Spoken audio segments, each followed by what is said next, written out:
Hello everyone, it's DE here, and today we are going to be talking about some of the upcoming changes, the loot exploit, and partial casualization of items in Anthem. In fact, some of the major heavy critics of the game even exploited some of this means. I saw it on Twitch, but you know what? I digress. Now, I'm sure most of you already have seen so many videos about upcoming patches to the game to fix the lag, the loader screen, and all those things.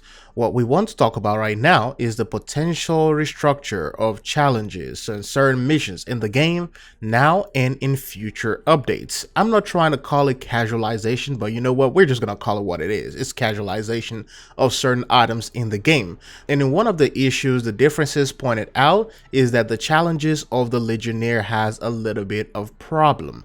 And of course, some people have it was a little bit difficult for them to complete those challenges. Not because it was hard, but because some of them were too dependent on certain rare circumstances. The challenges were also considered to be time consuming for certain people. So the changes that made is that you will start earning points and completing some of these challenges and checking off those marks starting off at level 3. So by the time you basically unlock that tomb challenge, you were probably going to be completed with it. Now there is a particular challenge in there that tells you to revive fallen allies.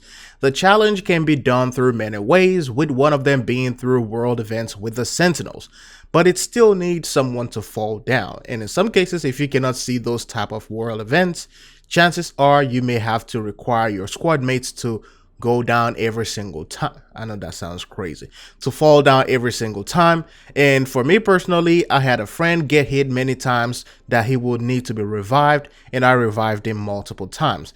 This is something that I know can be quite situational, so I'm up for a possible tweak for that particular thing. With that though, I hope that they don't just dummy down every single challenge in the game or casualize it for players who are always complaining, because that is why we have the difficulty levels, so that endgame players, hardcore players, can separate themselves from the casuals. The way people respond to this will also affect how they proceed from here. I have been in situations where people spent several seconds trying to solve a puzzle, some people minutes, and I just had to tell them to step out of the way and had to solve it myself. I told them all you had to do was read the inscriptions on the wall around you. It was right there, and I've seen certain creators who reviewed the game and gave it a bad score even say that it was tedious and they spent several minutes trying to solve puzzles. Some doors have color-coded runes around them, and you just have to pay attention to the objects before you even get there.